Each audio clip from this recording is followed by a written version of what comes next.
Hello friends, you are welcome to our literary channel Academic Domain. Today I am going to discuss the poem I Know Why the Caged Bird Sings. It is a poem by Maya Angelou and it will be line by line explanation of the poem in English language. And friends, if you haven't subscribed my channel yet, please subscribe it and press the bell icon to get notified my new videos. Please like, share and comment for the benefit of other people.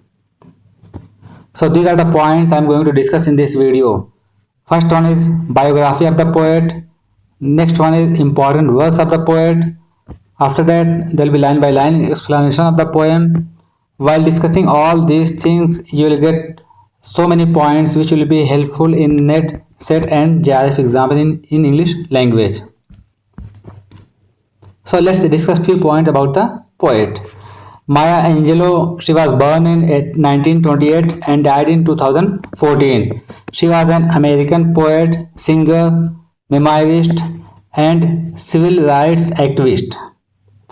She was an actress, writer, director, and producer of plays, movies, and public television programs.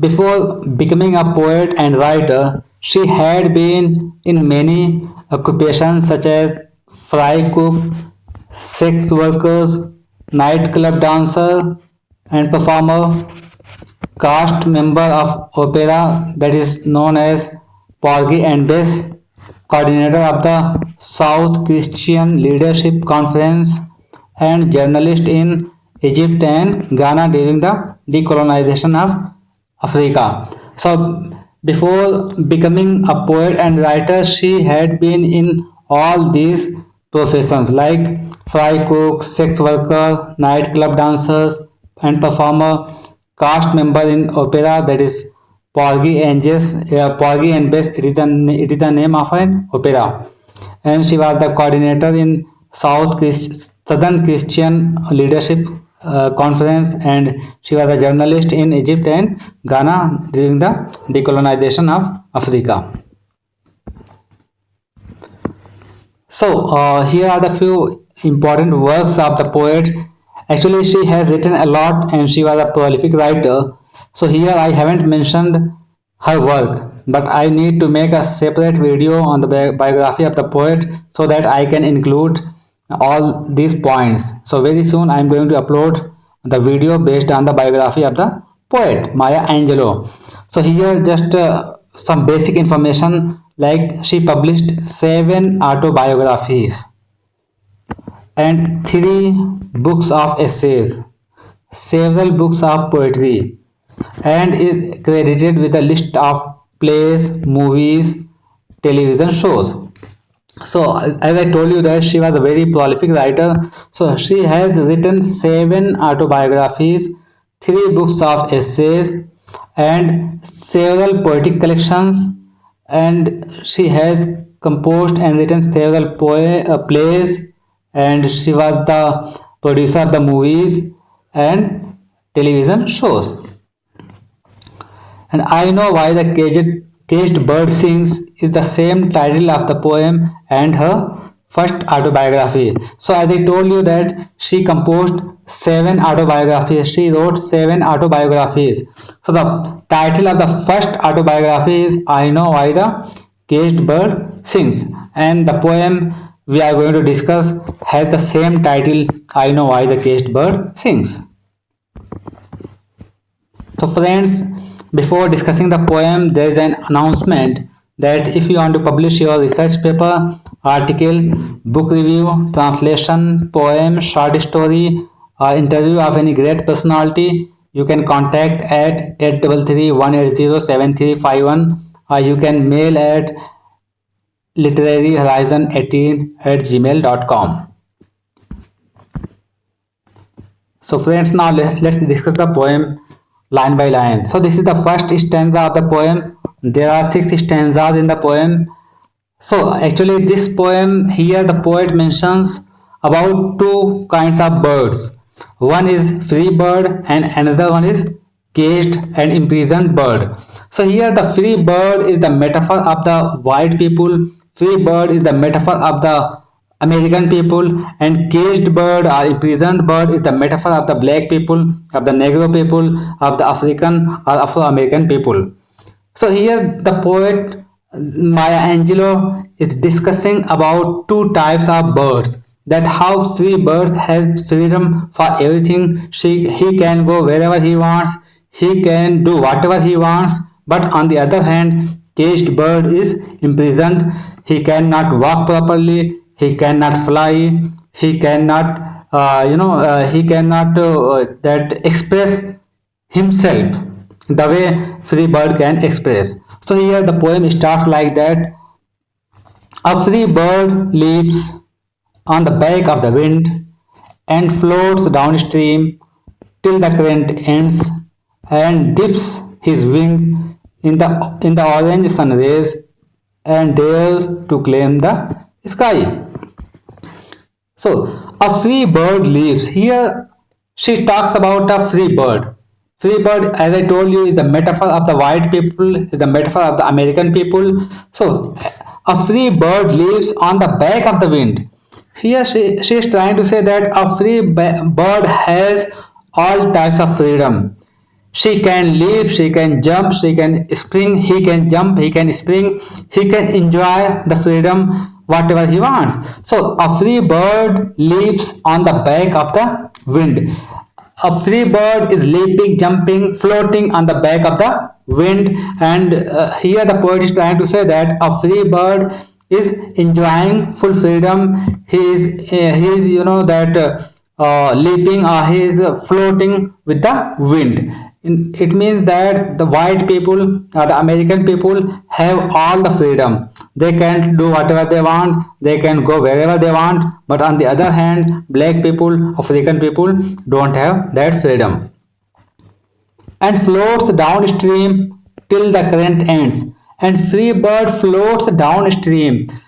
That free bird can fly in the wind, free bird can float on the stream, and till the current ends, till the current of the stream, till the current of the river ends, it can go to that corner. It means that free birds has full freedom. He can go wherever he wants. He can fly in the sky, he can float on the stream, and dips his wing in the orange sun rays and dares to claim the sky.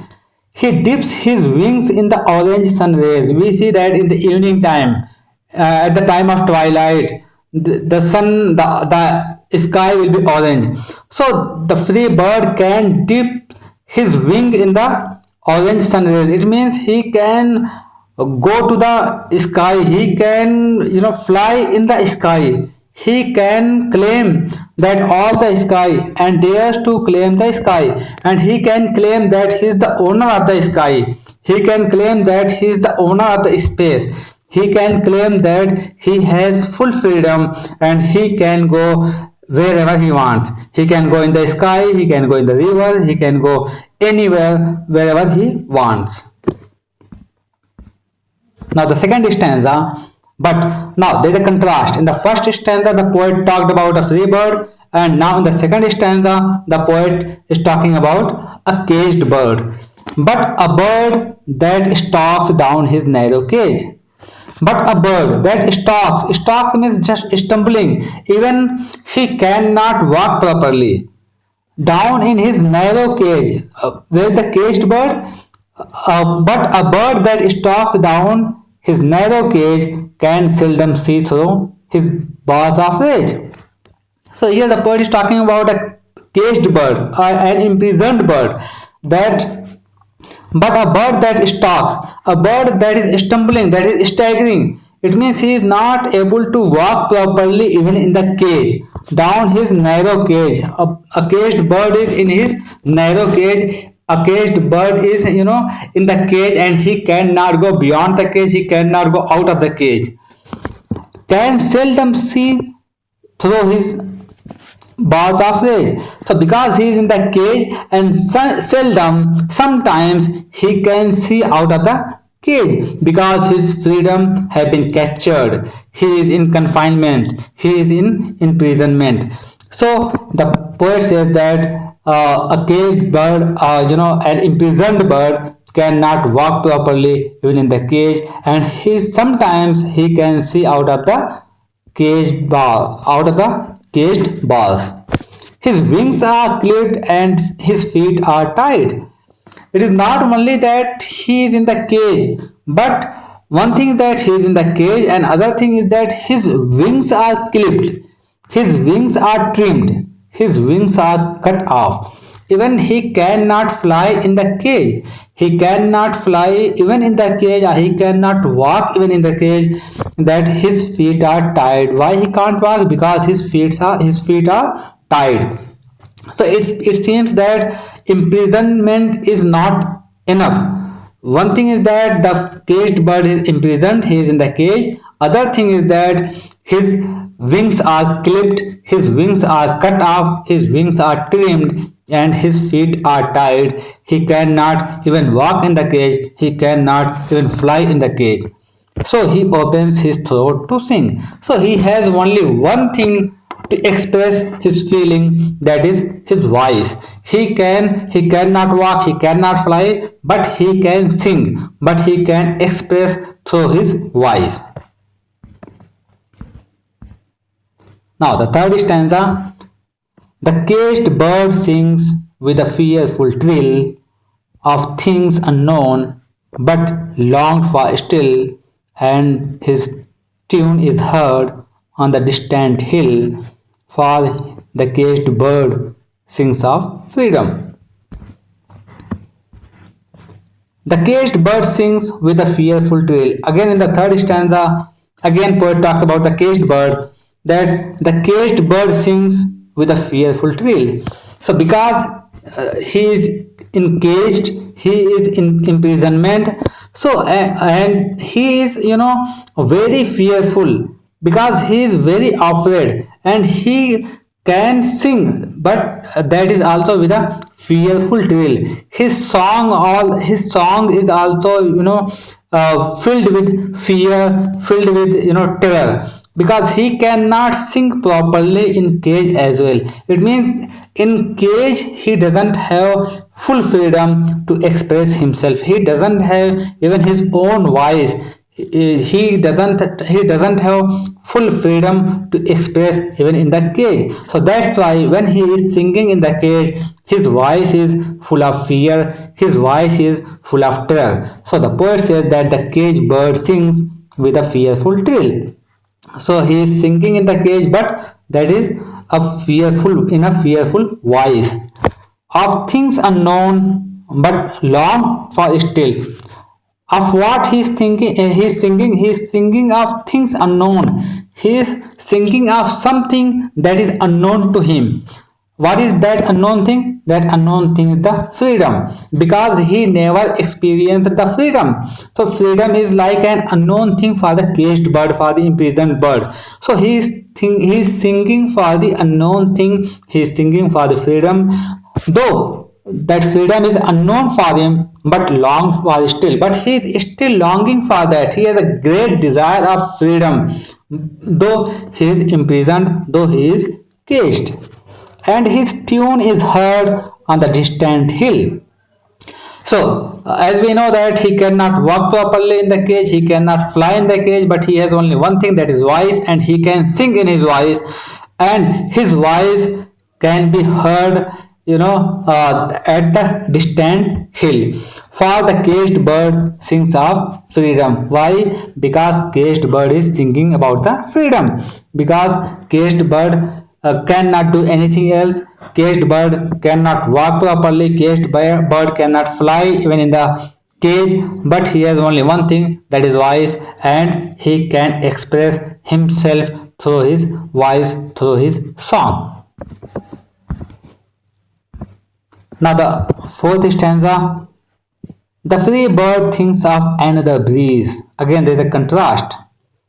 The free bird thinks of another breeze, and the trade winds soft through the sighing trees, and the fat worms waiting on the dawn bright lawn, and he names the sky his own. So here, poet is again talking about that free bird. It seems that whatever the freedom bird has is not enough for him. He wants more freedom. So the poet says that the free bird thinks of another breeze. It means he's thinking of another breeze, he's thinking of another atmosphere, he's thinking of another, environment, he's thinking of another freedom. So the poet is trying to say that even the for the free bird, the freedom which he is enjoying is not enough for him, and he wants more freedom, he wants more space, he wants more liberty. And the trade winds soft through the sighing trees.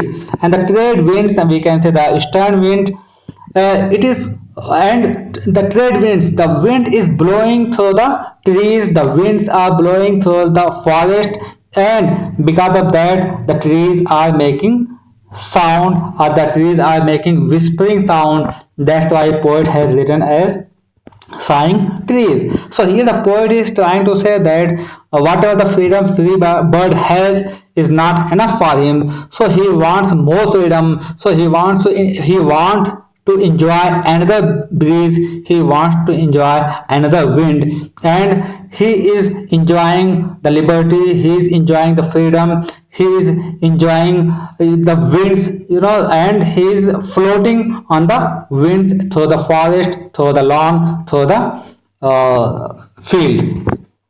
And fat worms waiting on a dawn bright lawn. And the fat worms waiting on a dawn bright lawn. So the fat worms, even the foods are waiting for the free birds. It means that he has not to live on the mercy of other people. He need not to survive on the mercy of other people.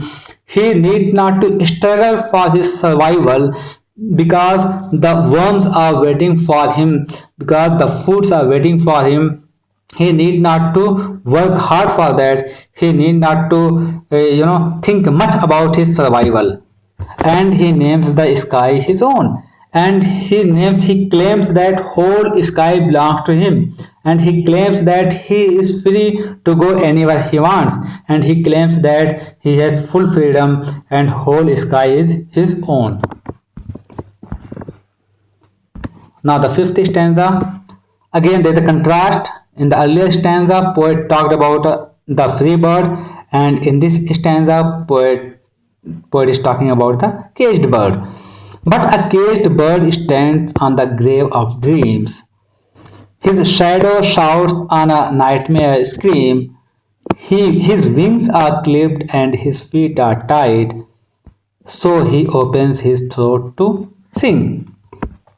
Now, but a caged bird stands on the grave of dreams.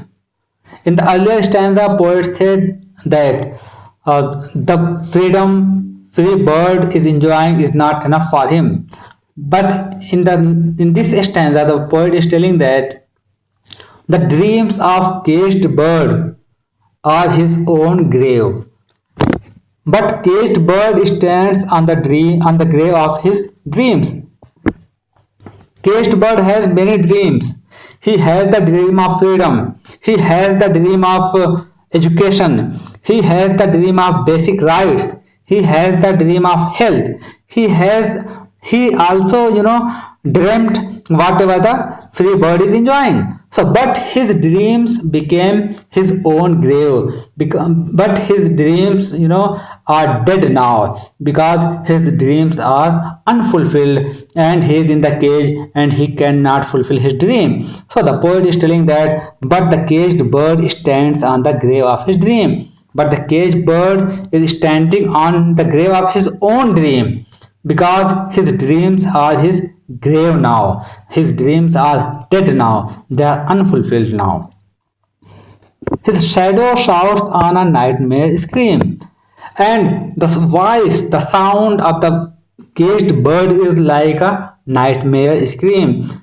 That sometimes we see that the children or the kids are crying, screaming while sleeping. So because they used to have the nightmare.